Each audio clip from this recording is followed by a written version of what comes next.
열심히 살았습니다. 열심히 군대 생활했습니다. 그때 생각나는 거 있으면 메모하고 또 썼다가 지웠다가 썼다가 지웠다가 그거 반복하면서 열심히 살았습니다. 육군 30만 명 중에 계엄령에 동원될 사람 아무도 없습니다. 전시가 그러할진데 무슨 평시에 계엄령을 합니까? 말도 안 되는 소리입니다. 훈련해 본 적도 없고 계획도 없고 단 한 번도 그런 거 준비해 본 적도 없다. 대한민국 군인 중에 중견 간부 이상이 제정신인 사람이 계엄에 동조하는 사람이 있을까요? 월급 많이 올려주면 중견 간부 이상이 계엄에 자발적으로 동조합니까? 대한민국 군인들 수준이 그럴 것 같습니까? 국군 통수권자이신데 계엄에 대한 군의 훈련 상태, 준비 상태 이런 거를 전혀 모르실 것 같다. 그래서 그거를 말씀드린 겁니다. 또 급하게 술도 한두 잔 들어간 게 있어서 감정이 격해져서 제가 무릎 꿇고 그러고 말씀드렸습니다. 제가 무리하게 말씀드렸다면 죄송합니다. 다음으로 2024년 5월에서 6월경 삼청동 안가 모임에 대해서 질문 드리겠습니다. 14망입니다. 증인은 2024년 5월에서 6월경 삼청동 안가에서 피고인 그리고 김영현과 함께 저녁 식사를 하신 사실이 있습니까? 5월 말 6월이요? 5월에서 6월입니다. 있습니다.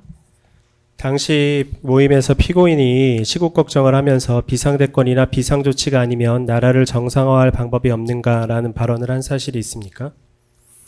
그것은 제가 언론에서 보기로 지난번 기일 때 곽종근 사령관께서 나와서 그 사실을 이미 얘기를 했습니다.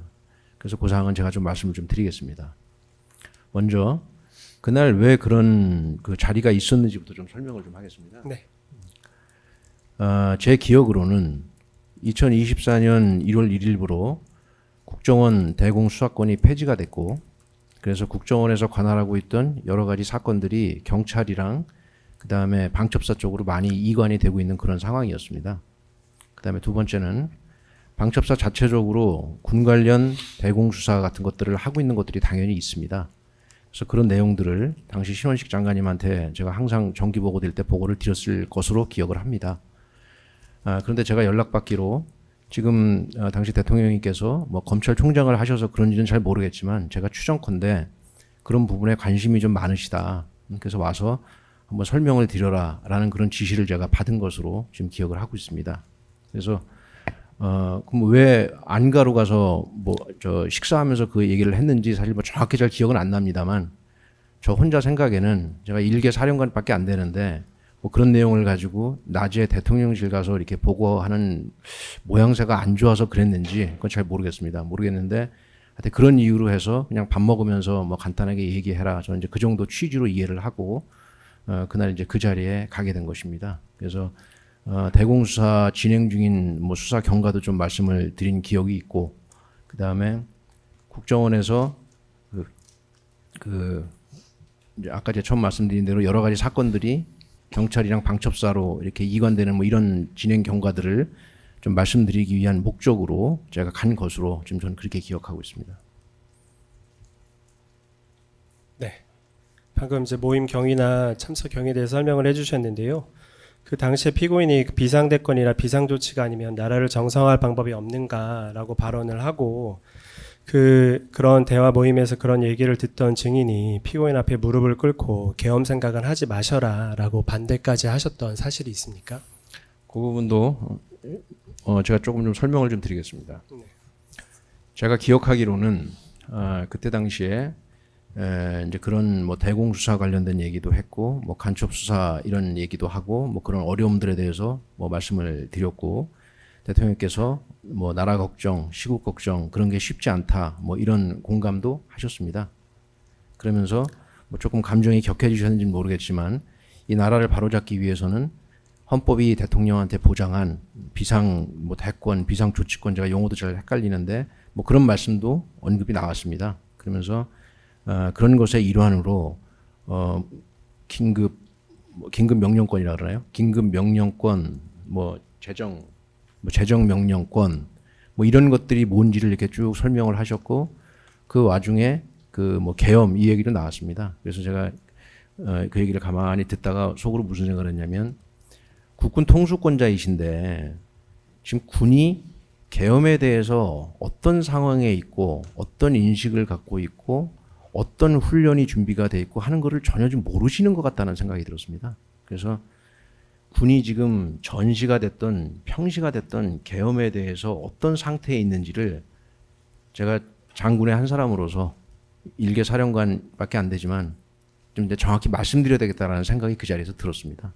왜냐하면 잘못 알고 계시면 안 될 것 같아서 뭐 구체적인 계엄 계획이나 이런 거를 저한테 당연히 얘기하신 건 아니고 그래서 이제 그거를 말씀드리는 자리였습니다. 그래서 제가 뭐라고 얘기했냐면 군의 실태를 말씀드렸습니다.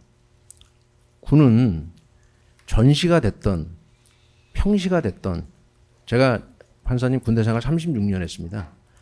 계엄 훈련 한 번도 안 해봤습니다. 이게 아마 무슨 말씀인가 할 텐데 군이 계엄 훈련을 왜 안 하냐면 그 할 필요가 없거든요. 왜냐하면요 군이 하는 유일한 계엄 훈련은 1년에 봄이나 가을에 그 뭐 연합연습하고 을지연습하고 하지 않습니까?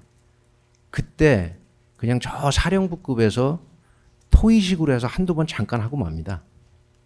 어떤 훈련을 하냐면 훈련도 아니죠. 그냥 토의죠. 제가 방첩사령관을 했기 때문에 군사 비밀을 여기서 얘기하면 안 되는 걸 알고 있기 때문에 그 판사님 그건 걱정 안 하셔도 됩니다. 제가 비밀은 얘기 안 합니다. 어떤 훈련을 하냐면 전시로 전환된 상태에서 동원령이 발령됐는데 사람들이 동원 응소를 잘 안 하는 사람이 있을 것이고 징발령이 발령됐는데 그 징발령에 응소를 안 하는 사람이 있을 거고 전방으로 부대를 보내야 되는데 교통이 꽉꽉 막혀서 부대가 이동 못하는 그런 상황이 생깁니다. 그러면 그때 계엄령이란 이름으로 해서 동원령 응소 안 한 사람들 뭐 예를 들면은 뭐 수배해서 뭐 이렇게 체포할 수도 있고 징발령 제대로 안 따르는 그런 업체에 가서 징발하라고 강제할 수도 있고 뭐 교통통제 같은 거 할 수 있고 요 정도 수준에서 군은 지금까지 계엄령 훈련이라는 것을 해봤습니다. 저희들 뭐 생각에 뭐 사회 질서가 혼란하고 그러면 군이 동원될 거라고 뭐 그렇게 사람들 생각을 하고 뭐 그러시는데 정말 천만의 말씀입니다. 육군이 판사님 몇 명인 줄 아세요? 30만 명입니다. 30만 명. 경찰이 몇 명입니까? 10만 명이 넘습니다. 그럼 개전 초기에 계엄령이 발령되는데 육군 30만 명 중에 계엄령에 동원될 사람 아무도 없습니다. 제가 군대 생활을 오래 했기 때문에 그다음에 육군 정작부장도 하고 작전 쪽에 근무를 했기 때문에 너무 잘 압니다. 계엄령에 동원될 사람 하나도 없고 다 전방 가서 전투하기에 바쁩니다. 사회 질서를 군이 한다? 그건 말도 안 되는 소리입니다. 경찰이 10만 명이고 육군이 30만 명밖에 안 되는데 사회 질서 유지를 누가 하겠습니까? 그런 실태를 제가 대통령한테 말씀드린 겁니다. 전시가 그러할진데 무슨 평시에 계엄령을 합니까? 말도 안 되는 소리입니다. 훈련해 본 적도 없고 계획도 없고 단 한 번도 그런 거 준비해 본 적도 없다. 그래서 아무리 헌법이 보장한 대통령이 갖고 계시는 비상조치권이라 할지라 그래도 군은 불가능합니다. 군의 실태를 말씀드린 겁니다. 얼마나 훈련이 안 됐는지 훈련해 본 적도 없는지 그걸 말씀드린 겁니다. 그럼 제가 왜 무릎을 꿇었을까요? 제가 일개 사령관밖에 안 되는데 대통령님 앞에서 그런 얘기를 하면 제가 뭐가 되겠습니까? 무례한 발언을 내가 했구나 하는 생각도 들고 해서 죄송한 마음도 있고 또 급하게 술도 한두 잔 들어간 게 있어서 감정이 격해져서 제가 무릎 꿇고 그러고 말씀드렸습니다. 제가 무례하게 말씀드렸다면 죄송합니다. 그러나 군은 전시든 평시든 계엄령 그런 거 해본 적도 없습니다. 네. 그것을 말씀드린 겁니다. 제가 판사님 이 얘기를 좀 자세하게 한 이유는 여기에 대해서 궁금하게 생각하는 분도 많을 것 같고 저는 딴 거는 사실 기억이 나다 안 나다 하지만 이 문제는 여러 번 곱씹어서 생각해 봤습니다. 왜냐하면 저한테도 굉장히 충격적인 일이었기 때문이죠. 그래서 이건 좀 자세히 말씀드렸습니다. 이상입니다. 네, 증인 방금 말씀을 들어보면 당시 모임에서 피고인이 계엄에 관한 말도 했고 그걸 들은 증인이 군은 준비가 되어 있지 않다는 등 여러 가지 이유로 거의 불가능한 얘기를 하고 있다라고 판단을 해서 무릎까지 꿇고 아주 진지하게 반대의 말씀을 전하셨다고 하셨잖아요. 그 증인의 말을 지금 제가 얘기한 취지를 우리 검사님이 곡해하셨는데요. 네. 그 당시에 대통령님께서 무슨 뭐 계엄을 한다 안 한다 이런 구체적인 얘기를 한 게 아니고 본인이 갖고 있는 헌법이 보장한 무슨 비상조치권인지 비상대권이 이런 얘기를 쭉 하시면서 이런 것도 있고 이런 것도 있고 이런 것도 있고 라고 얘기를 하시길래 국군 통수권자 이신데 계엄에 대한 군의 훈련 상태, 준비 상태 이런 거를 전혀 모르실 것 같다. 그래서 그거를 말씀드린 겁니다. 그 상태를 말씀드린 겁니다. 상태를 무슨 구체적인 계획이나 이런 거에 대해서 제가 반대를 하고 뭐 그럴 계제도 아니고요. 군의 상태를 정확하게 국군 통수권자에게 보고드렸다. 이렇게 하는 것이 제가 기억하는 그때 당시에 제가 한 얘기입니다. 피고인이 저는 좀 그렇게 기억하고 네. 있습니다. 증인이 방금 그 말을 했을 때 그런 말씀을 드렸을 때 피고인의 반응은 어떠했습니까? 그것도 제가 이 자리에서 말씀을 좀 드리면요. 제가 기억하는 바로는 우리 검사님 생각해 보십시오. 이 일개 사령관이 대통령님 모시고 식사하면서 물론 뭐 대공수사나 이런 거 제가 보고 드리면서 끝 무렵에 그런 말씀 드렸지만 뭐 안 된다, 된다, 불가능하다 그런 말씀 드리고 또 술 한두 잔에 무릎까지 꿇고 했는데 회식은 그걸로 끝난 것 같습니다. 무슨 회식을 식사를 거기서 더 하겠습니까? 그래서 대통령께서 뭐 저한테 뭐라고 얘기하시는지 기억도 안 나고 그런 얘기할 그런 성격의 자리도 아닌 걸로 좀 그렇게 끝난 걸로 기억합니다. 혹시 저희 질문 들으시면서 답변하실 수 있는 것들은 본인 해명 차원에서라도 하시는 걸 한번 검토해 보십시오. 28항입니다.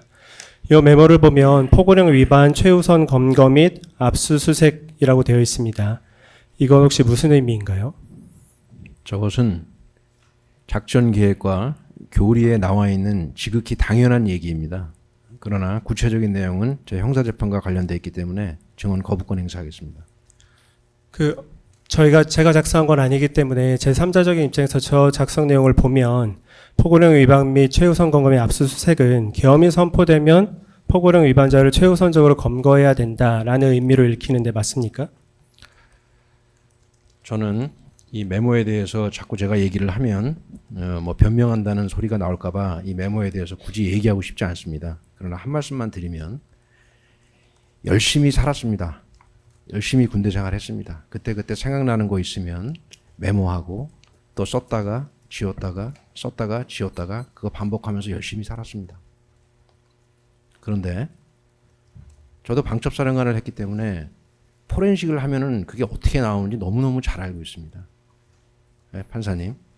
지웠던 메모 중에 일부가 조각조각 살아납니다. 그 메모는 전체를 다 포괄하는 것도 아니고 공식적인 보고서도 아니고 제가 쓴 메모 중에 누구한테 보내거나 누구한테 지시하거나 그렇게 한 거 저는 전혀 기억나지 않습니다. 혼자 그냥 끄적끄적거린 겁니다. 조각조각이 나 있는 메모들을 수사 기법인지 뭔지는 모르겠지만 그 조각조각들 중에서 또다시 조각조각을 선택을 해서 메모를 쓴 사람은 전데 왜 다른 사람이 그걸 스토리라인을 만들죠? 난 그걸 꼭 물어보고 싶습니다. 열심히 군대 생활하면서 열심히 산 사람이 그때 생각나는 아이디어를 쓰고 지우고 그거를 다시 포렌식을 해서 그 중에서 조각들을 끄집어내고 그 조각들 중에서 취사 선택을 해서 왜 멋대로 스토리라인을 만듭니까? 제가 자꾸 이 얘기를 길게 하면 제가 변명한다고 할 것 같아서 더 이상 말씀을 안 드리겠습니다만 저는 메모 때문에 아주 곤욕을 치르고 있습니다. 정말로 답답하고 정말로 억울하고 저의 생각과 의도는 전혀 그렇지 않음을 이 자리에서 말씀을 드리면서 메모와 관련된 것은 제 형사재판과 관련되어 있기 때문에 모두 다 증언 거부하니까 더 이상 저한테 물어보지 마십시오. 네, 일단 뭐 질문은 계속 드리겠습니다. 그 증인 말처럼 재판부나 검찰에서 증인의 메모를 오해하지 않게 필요한 부분이 있으면 설명을 해주십시오. 일단 한 가지 말씀드리면 이 제시해드린 메모는 맨 왼쪽 메모 상단에 보면 서 있듯이 활성이라고 되어 있습니다. 삭제된 메모는 아니라는 점을 말씀드리겠습니다. 29항입니다. 그렇게 기술적인 얘기 하지 마십시오. 저도 다 압니다. 네, 29항입니다. 휴대폰, 이 메모를 보면 휴대폰 사무실 자택 주소 확인, 행정망, 경찰망, 건강보험 등이라는 내용이 확인이 됩니다. 이 내용은 포고령 위반자를 앞서 최우선적으로 검거하기 위해서는 체포 대상자의 휴대폰, 사무실, 자택 주소 등을 행정망, 경찰망, 건강보험 등을 통해 확인해야 된다는 의미를 보이는데 맞습니까?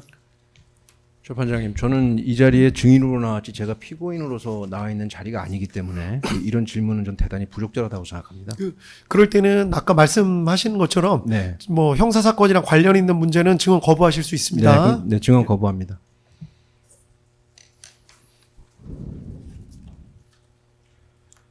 네, 30항 질문 드리겠습니다. 위 메모를 보면 증인은 비상계엄이 선포된다고 하더라도 이상하다고 느끼지 않을 정도로 김용현 장관으로부터 계엄에 관한 구체적인 말을 당시에도 좀 들었던 걸로 보이는데 어떻습니까? 증언 거부하겠습니다. 네. 다음으로는 여인영의 기록 순번 649번에 있는 메모 중에 10월 27일 19시 33분 37분경 메모를 제시하겠습니다. 증인 위 메모는 김용현 장관이 한 말을 당시 메모했던 것입니까? 이것도 마찬가지로 동일한 사유로 증언을 거부합니다. 이 메모야말로 조각조각 나 있는 것 중에 하나라고 저는 개인적으로 그렇게 생각하고 그렇게 기억하고 있습니다. 네. 여기에 군인이 쓴 메모에 저것이 있는 것이 도대체 뭐가 이상한 거죠? 아니, 이상하다고 더군다나 말씀드리는 거 아닙니다. 저는 합동 그 방첩 사령관으로서 전시 임무가 합수본부장 임무를 수행하게 돼 있습니다. 그런 사람이 저기서 써 있는 저게 도대체 뭐가 이상하다는 겁니까? 근데 그 조각조각 나 있는 것을 왜 메모를 쓴 사람은 저걸 누구한테 보낸 적도 없고 누구랑 공유한 적도 없는데 그 조각조각의 일부를 가지고 왜 스토리라인을 스스로 만들어서 정말 개인적으로 저는 이 부분이 너무 안타깝고 너무 억울하고 그렇습니다. 그러나 제 형사사건과 관련돼 있기 때문에 이것은 증언 거부하겠습니다. 그러면 어떤 것에 관한 메모라는 건가요? 저도 정확히 기억 안 납니다. 그냥 그때 썼다 지웠다 썼다 지웠다. 그다음에 아까 처음 말씀드린 것처럼 저게 어떤 전체 메모의 일부인지 저거만 쓴 건지 뭘 보고 쓴 건지 도대체 기억이 안 나는데 그걸 가지고 저거 한 줄만 딱 갖다 놓고 나서 당신 지금 계엄의 중견 간부 이상을 자발적으로 동조할 수 있도록 조치를 해야 된다라고 얘기를 하니 아까 제가 처음에 판사님 말씀드리지 않았습니까? 지금 대한민국 군인 중에 계엄에 동의하는 사람이 세상에 누가 있습니까 지금? 근데 중견 간부 이상이 자발적으로 동조할 수 있도록 무슨 조치를 할 수가 있습니까? 대한민국 군인 중에 중견 간부 이상이 제정신인 사람이 계엄에 동조하는 사람이 있을까요? 평시던 전시던 계엄 훈련을 제가 어떻게 하는지 그 상황을 말씀드리지 않았습니까? 근데 무슨 저 메모 하나를 보고 중견 간부 이상을 자발적으로 계엄에 동조하도록 만들었다는 그 견강부회와 같은 그 말에 저는 억장이 무너집니다. 네, 증인 말씀 잘 알겠습니다. 이 메모가 앞뒤로 다 연결이 되어 있는데 앞뒤의 정확히 내용들이 말씀드리면 앞뒤로 연결된 게 아니라 조각조각들을 그렇게 연결을 한 거죠. 예, 그러니까 메모가 말을 정확히 말씀하십시오. 네, 저 메모가 완전하게 살아있는 하나의 문장이나 완전하게 살아있는 하나의 메모가 아니란 건 검사님 너무 잘 아시지 않아요? 그냥 그때 조각조각 조금 남아있는 거 아니에요? 근데 그게 뭐가 완전히 연결됐다고 이 자리에서 그렇게 얘기를 하십니까? 아니 증인이 너무 화를 내시지 말고 화내는 게 아니라 제 말을 좀 있는 잘 팩트를 그대로 있는 그대로 좀 말씀드리는 거예요. 들어보십시오. 예, 일단 증인께서도 네. 말씀하시다가 흥분하실 필요는 없고 일단 검사님 말씀도 끝까지 들어보시고 제가 이 메모 관련해서는 말씀하십시오. 너무나 네. 억울해서 이렇게 말씀드리는 겁니다. 예, 판사님도 보셨잖아요. 중견 간부 이상이 자발적으로 동조할 수 있도록 하는 조치가 도대체 계엄이랑 무슨 상관이 있습니까? 중견 간부 이상을 계엄에 자발적으로 동조할 수 있도록 할 수 있는 조치 방법이 있습니까? 그 방법이 있어요?